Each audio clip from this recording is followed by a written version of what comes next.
A vida é curta, mais curta do que você imagina. E existe um pecado silencioso que a maioria dos cristãos carrega como quem carrega um frio invisível.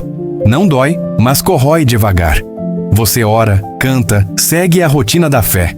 E ainda assim algo dentro de você permanece escondido, abafado, como uma sombra que nunca foi encarada. Não é um grande escândalo, é pequeno, é repetido, é cômodo. É o pecado que você empurra para amanhã, achando que Deus entende. Mas o que você chama de fraqueza, a Bíblia chama de prisão. Esse é o perigo que quase ninguém admite. Pecados não confessados criam uma falsa sensação de segurança enquanto envenenam a alma. Hoje você vai enxergar isso com clareza. Fica até o fim. O que você vai ouvir agora pode mudar o rumo da sua eternidade. Capítulo 1: A mentira mortal que quase todo crente acredita. A maioria dos cristãos vive acreditando em uma ilusão perigosa. A de que pecados pequenos não importam. A pessoa mente sem pensar, guarda ressentimentos, alimenta pensamentos impuros, mantém hábitos escondidos e diz para si mesma que Deus entende. E é justamente aí que mora o engano mortal. O pecado que você repete em segredo não parece perigoso porque não derruba sua vida de uma vez. Ele corrói em silêncio. Vai tirando sensibilidade, vai apagando a chama da fé e vai transformando o coração em algo frio sem que você perceba. A pessoa continua indo à igreja, continua dizendo, está tudo bem, continua sorrindo. Mas por dentro, algo está morrendo devagar. O pecado escondido não destrói com barulho, ele destrói com hábito. Ele cria uma versão de você que não teme mais a santidade, que não confessa, que não muda, que prefere a aparência à verdade. É por isso que tantos acreditam que vão para o céu enquanto carregam algo que os afasta de Deus todos os dias. A dor espiritual real não é cair, é se acostumar a cair. É achar normal o que destrói a alma. E esse é o alerta deste capítulo. O auto-engano é o caminho mais rápido para uma fé morta. Agora, aqui está uma prática simples para revelar pecados escondidos. Chama-se a prática da consciência espiritual. Funciona assim: 30 segundos de silêncio. Pergunte à sua consciência o que estou escondendo. Não racionalize, apenas note o primeiro incômodo que surge. Esse incômodo é a verdade que você tentou enterrar. Guarde isso. No próximo capítulo vou te mostrar por que sua mente sabota a verdade e como isso impede sua salvação. Capítulo 2: Por que sua mente sabota a verdade que salva? Existe um motivo silencioso e profundamente espiritual para tanta gente carregar pecados escondidos por anos sem perceber. Não é falta de Bíblia, nem falta de igreja. É o próprio coração tentando proteger a versão confortável de você mesmo.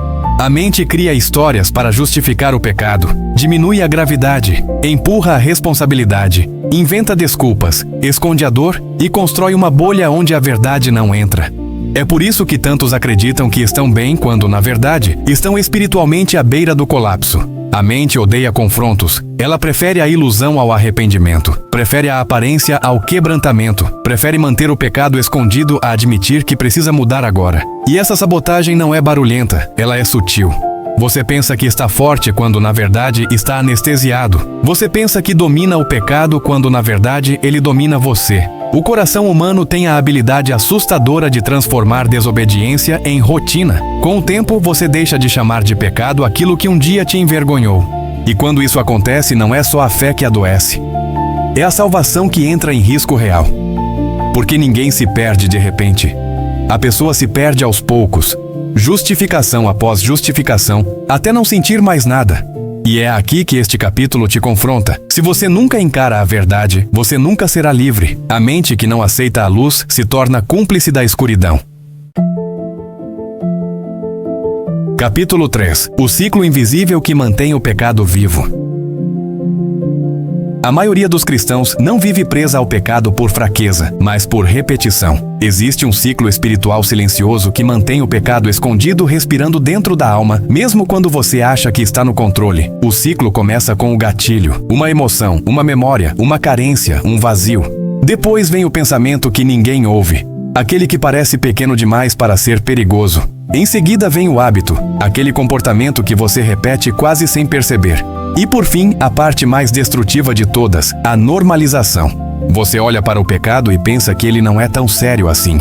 Você promete mudar amanhã. Você tranquiliza sua consciência com frases prontas. E assim, o ciclo se fortalece. cada vez mais profundo, cada vez mais enraizado. O pecado escondido não desaparece com o tempo, ele cresce no silêncio. E o mais assustador é que sua mente começa a proteger esse ciclo como se fosse parte da sua identidade. Você se acostuma tanto com a queda que começa a chamá-la de característica. E quando isso acontece, você deixa de lutar e começa a conviver com aquilo que um dia te feriu. Esse é o ponto exato em que muitos se perdem. Não porque querem pecar, mas porque perderam a sensibilidade espiritual. Quando o pecado se torna comum, o espírito se torna distante. Não porque ele se afastou, mas porque você construiu paredes demais ao redor do coração. E o ciclo continua, dia após dia, até que você esquece como era viver em liberdade. Agora vem a solução prática deste capítulo. O método se chama ruptura do ciclo. Durante 20 segundos após cada tentação, faça apenas uma pergunta: o que eu realmente quero sentir agora? Essa pergunta desmonta o impulso automático e revela a raiz da tentação. Quando você entende o que busca, o ciclo perde força. No próximo capítulo, eu vou te mostrar como restaurar a sensibilidade espiritual que o pecado adormeceu. Capítulo 4. O método da libertação. Expondo a alma para quebrar o pecado. Chega um momento na vida espiritual em que não basta entender o pecado, nem reconhecê-lo, nem sentir culpa por ele. Libertação real só acontece quando você expõe a alma à luz. É aqui que a maioria trava. Porque confessar exige coragem, exige verdade e exige abrir mão da imagem que você construiu para manter tudo escondido. O pecado que você esconde te controla. O pecado que você expõe perde força. Por isso este capítulo é o ponto de virada. Agora você vai conhecer o protocolo da alma exposta, uma técnica simples, poderosa e profundamente bíblica, que interrompe o poder do pecado escondido e realinha sua alma com Deus. O processo começa com trazer à luz. Isso significa admitir interiormente, sem justificativas, o que realmente está acontecendo. A verdade só cura quando é dita sem maquiagem. Depois vem nomear. Você precisa dizer o nome do pecado. Nomear é romper o vínculo emocional que mantém a queda viva. Em seguida vem quebrar a ligação. Essa é a parte em que você identifica o gatilho que te puxa para o erro e decide conscientemente cortar o ciclo que te aprisiona e, por fim, alinhar novamente. Aqui você entrega o espaço que o pecado ocupava e o substitui por uma prática espiritual consciente. Não existe libertação sem substituição.